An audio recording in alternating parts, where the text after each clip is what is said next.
Hey guys, maybe if they're really, you know what, just Jake, just call me Jake. And, yeah, I was looking about something to talk about for the channel, or, well, since every movie in theaters have been delayed and shut down for this whole coronavirus thing. I thought I'd just try to find something to talk to you guys about, and I'm actually kind of weird that I didn't even think about talking about this when it came out, but I am a fan of the Arrowverse on the CW, which I I like the shows. They're interesting, they're funny, they're humor, they have action, they have drama, they have everything that you would want from a superhero movie and show. From Arrow to Flash to Legends to Supergirl to Batwoman, and and with this crossover, that they really outdo themselves with Crisis on Infinite Earths, which we see that this big antimatter wave has been coming throughout the multiverse, destroying all the Earths in the multiverse with antimatter, and so it's up to Flash, Arrow, Legends, Supergirl, and Batwoman to come together to stop them. And this was pretty good considering of the other crossovers they've done. Like Invasion was about the first big one where they all came together, and Crisis on Earth X was about the big one too. Other one I was gonna put Elseworlds, but that's basically just Supergirl, Arrow, and Flash. Didn't have any legends in it, which, okay. But I'm talking like big action team-ups. And this really gave a lot. I don't know if you guys can see me in good focus.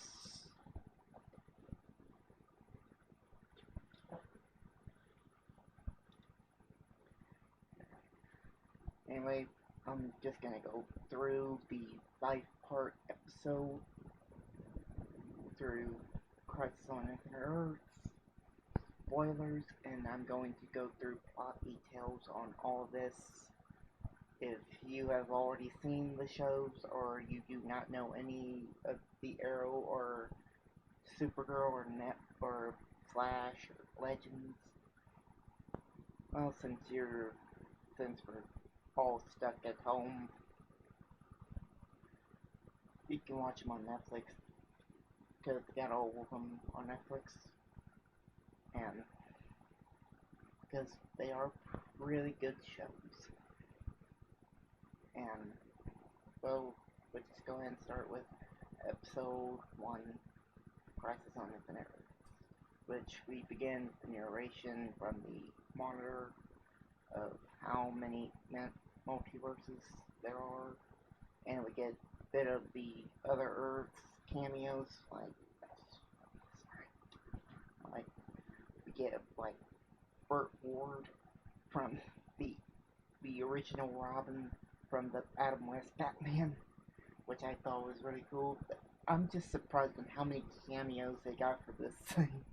Like Tom Welling, the Smallville Superman. They got Red and Ralph to come back as Superman from Superman Returns. We got Kevin Conroy, who has played the voice of Batman in the animated series, to be a live-action Bruce Wayne. He's not actually Batman because he doesn't dress up in the Batman suit. So. And you have Tom Ellis, Lucifer, another one of my favorite shows. And we'll get to those when we get to those.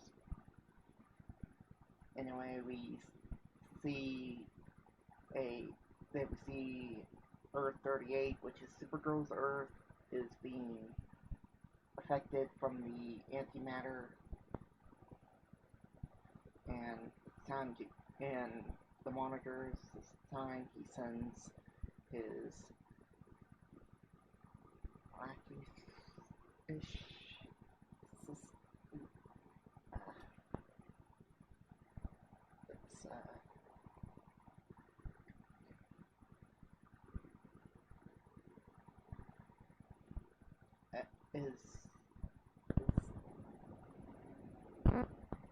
you know what? Just tell me the name in the comments. To pick up everyone for this crisis. And one of the things that goes is Argo City and Supergirl's Earth, where Superman, Lois, and Supergirl's mom are. We see Superman and Lois are trying to live a normalish life with their new son Jonathan, and we see that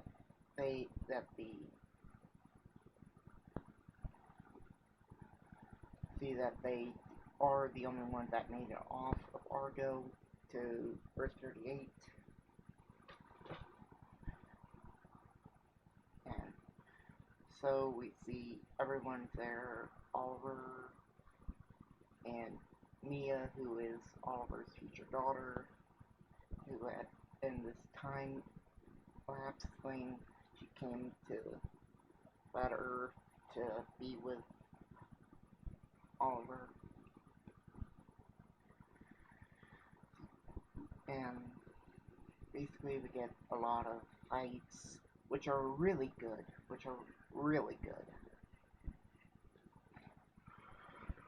Like, we get a lot of good fight scenes between the Anti-Monitor's ghost minions and the heroes fighting to protect the antimatter bridge that's trying to delay at least a little bit of the antimatter wave so they can get everyone of Earth 38 off the Earth.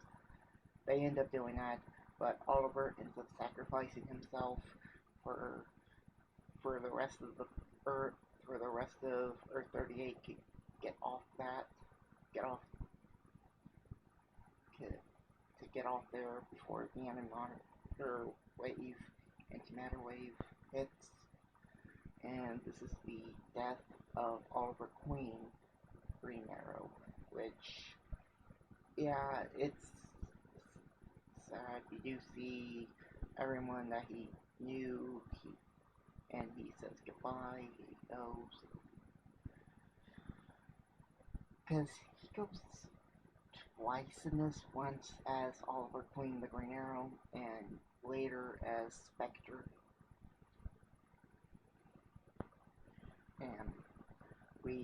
And then in episode 2, we see that the Monitor is telling them, like, there are these paragons who are supposed to be the ancient ones who are supposed to defeat the Anti-Monitor, and they have to go find the paragons, and some of them are the members of the team, like Flash, White Canary, Martian Manhunter, Supergirl, and so Kate, who is the real name of Batwoman, Kate Kane, and Cora, who is Supergirl, have to go to Earth 98, either 98 or 99, to go find the Batman, Bruce Wayne, in that Earth. And that's where we see Kevin Conroy as Bruce Wayne. He is like, his body's broken. He's using like these machines to like walk. then you come to find out that he is an evil Bruce Wayne, like he killed Superman, he broke his code, he doesn't believe in humanity anymore, and he tries to kill Supergirl Kara, but they end up killing him by a push, which is kind of dumb.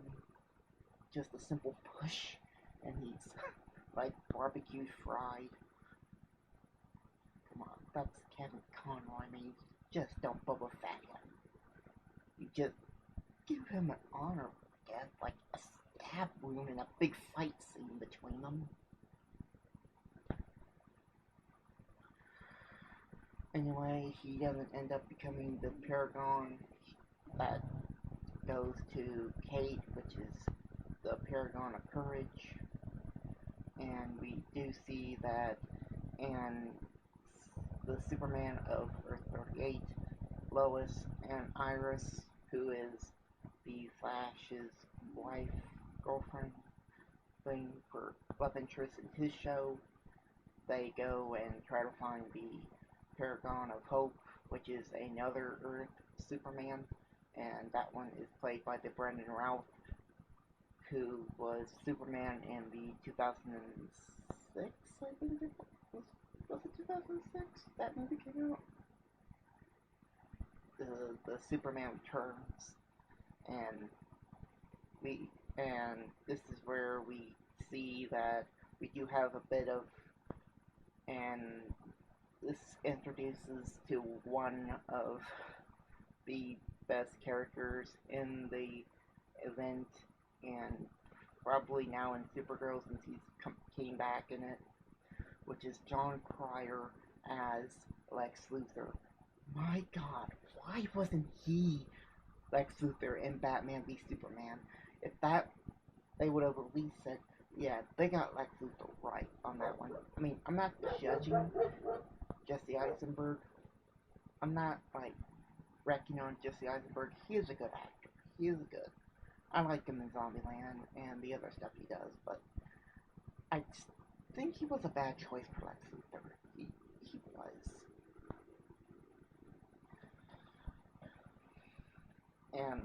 But Jon Cryer, who actually would have thought Alan from Two and a Half Men would do a better job of playing Lex Luthor?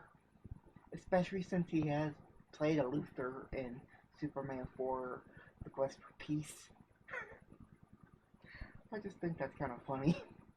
But anyway, he takes the Book of Destiny to manipulate the Superman, the Brandon Routh Superman to fight Earth 38 Superman. They do have a bit of a fight. It is an interesting fight. It is a cool fight. And one of the, I forgot. They do end up crossing what's left of the multiverse to find the Superman. They end up finding one, which is Smallville, Tom Welling, Superman. And, yeah, Lex, Jon Cryer, and Tom Welling do have a bit of a conversation. But we find out that Superman doesn't have his powers anymore. He gave them up to have a normal life. And we don't see him the rest of it, which, okay, I think I was only there just to show people, like, yeah, he was on CW, so we can show him. So I like that. I thought it was a good cameo. And then they find and so they have, and we do see,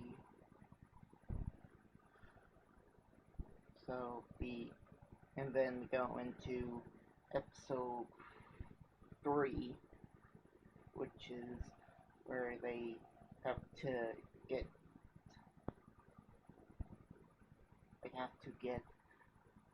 they're trying to get Oliver's soul back into his body so that John Diggle and John Constantine and Mia go to purgatory to try to get his soul back, and the only way they could do that is to go to Earth 106.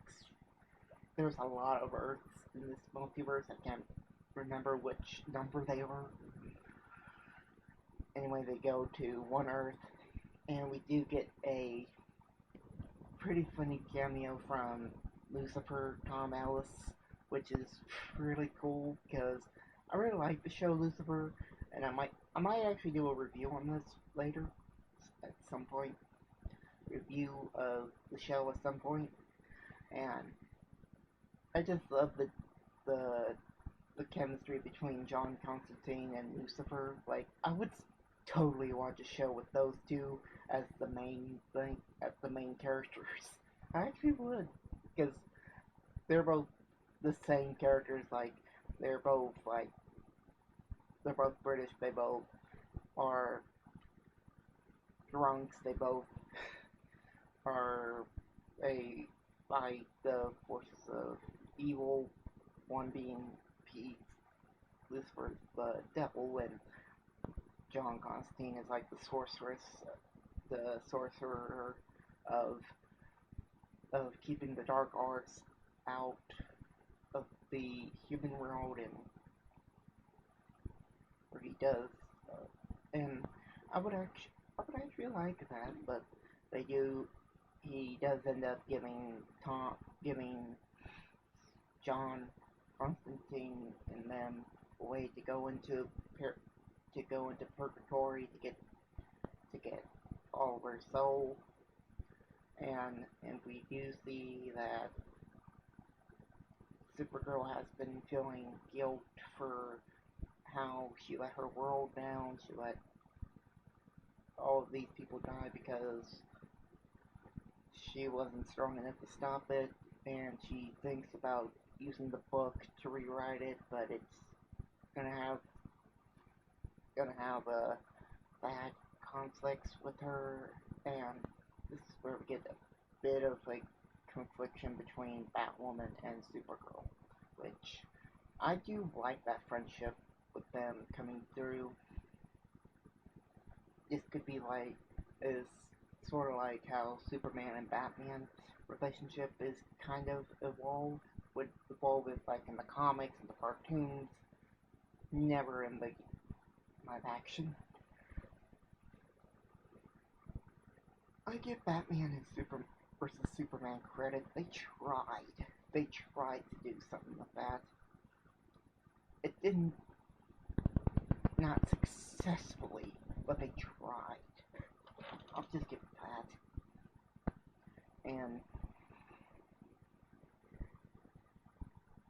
And I really like this. In another note, I really like the Earth 38 Superman because he just resembles everything Superman is in the comics. He's good. He fights for what's right, truth, justice, and everything. He and he is just like everything Superman is supposed to be. Because, and one of the complaints that people get from Henry Cavill's Superman is that he's not exactly like the comic Superman. He's more dark, more angsty. Which, yeah, I see that, but I mean, the guy doesn't smile a lot in his performances as Superman. Think about see a little bit because I felt dark. Anyway, we cut to Flash's point, which is in this crisis. Well, throughout his season, he's been preparing for this crisis because he is told that he has to die in this crisis. And then we get Black Lightning, who throughout his show, he's never been tied into this, but now he is, which is pretty cool that they finally put that in, because he is a DC character, but they never put him like in the Arrowverse, but they have now. So I'd like to see him come back in the next crossover or something. That would be kind of cool. But we find out that the energy source that is making the antimatter wave run is a machine is has that is forced to that is forcing the 1990s TV show Flash to John Wesley ship uh, where he has also played in the new Flash as Barry Allen's dad, played Jay Garrick, and he's played this one, which he has, and we do see that he sacrifices himself so that Barry Allen can live, and he runs on this like treadmill. He's like running on this treadmill thing, but he runs so very fast, and it's like breaking his cells apart. And we do see like a scene like it's in his old show that he did a long time ago, like in the 90s, I think. We see him and his girlfriend talk. Then we see him dust off, which I actually thought was very touching. See that Flash, like he sacrifices himself for him, and now we get to we find then the anti-monitor has found them. He dusts out, kills Earth One. They have no other options left, so Pariah, which is Nash Wells, who accidentally opened the door to the anti-monitor to come into the Earth, and so he sends the Paragons to somewhere else so they could try to think of something else to stop the anti-monitor. And this goes to episode 4, which we see that they have been stuck in this space-ish station thing, like it's been scrapped or something, and they've been there for like months, like Flash, Supergirl, Batwoman, White Canary, and Martian Manhunter, and which was originally supposed to be Brendan Routh Superman. He is what now it's Lex Luthor. John Cryer has written where he is the Paragon of Truth now. He wrote himself as the Paragon of Truth so he would survive. And another thing I'm gonna say about the Brendan Routh is that he also plays Ray, the Atom, and the Legends TV show, so I thought it was really cool to see those two on screen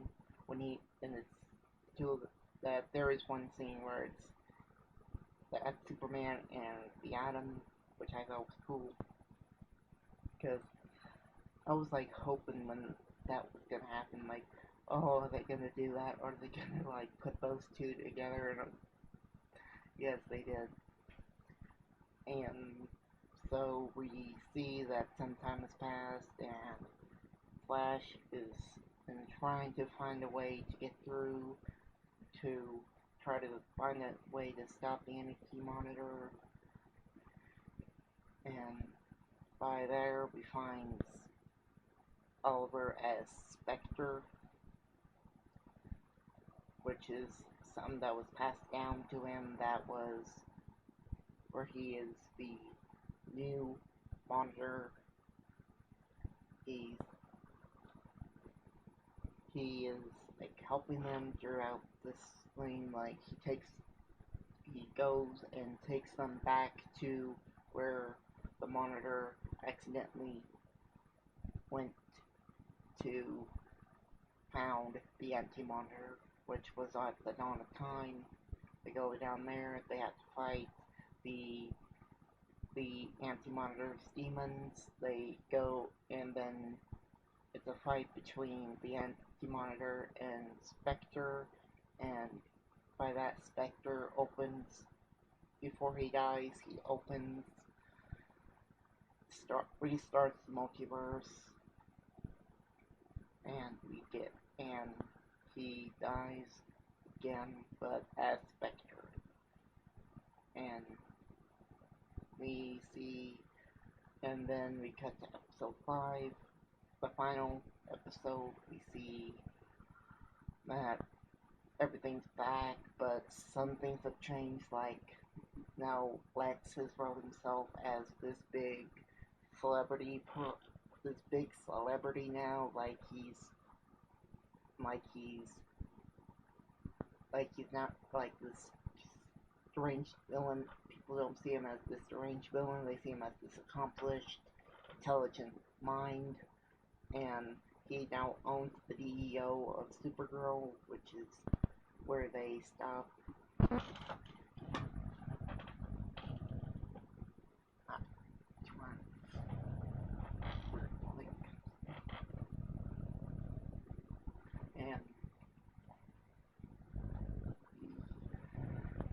And things have changed now. Supergirl, Flash, Batwoman, and Legends, and Black Lightning all live in the same Earth now, and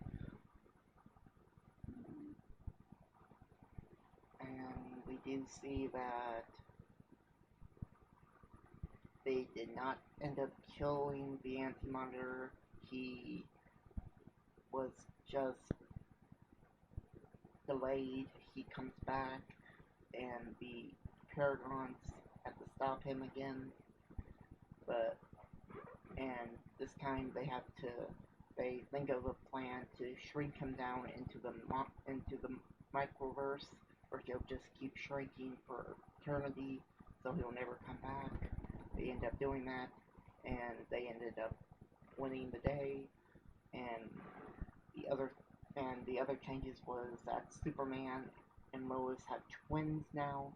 Before they just had a son, Jonathan, but now they have 2 sons, which is making way for their spin-off show, which is supposedly coming to the CW now. It's Superman and Lois, which I actually want to see because I just like those 2 characters. I like the actors' portrayal of them, and we see like they're honored all over by the president. Everyone like thanks, honors Oliver for his sacrifice of making the Earth of the multiverse alive again. And we see that Barry has got this new facility where they can have sort of a hall of justice. Whenever something big and bad's gonna go down, they'll all come together and fight it. And we do get a teaser of what could be coming in the next crossover, which is we do hear like a monkey ape noise, and we see an open cage. It's Eep, which if you know the comics, you know that's the space monkey. That is the pet for the Wonder Twins, and I do really hope they do bring the Wonder Twins into the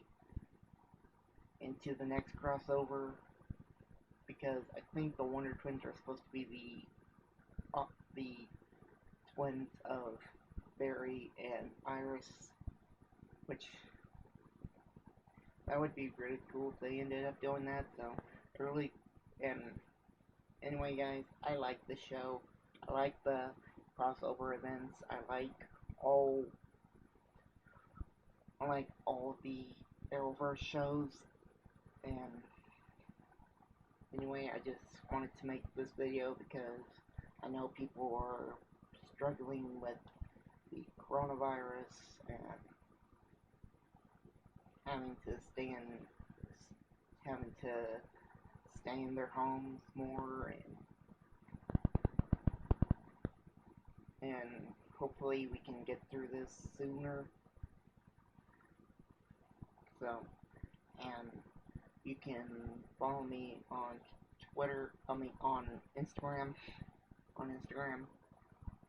which just go by Jake Ward at Jake Ward, and don't mind me, but anyway, please make sure to leave a like on this video and let me know in the comments, what did you think of this crossover? What do you think of the Arrowverse?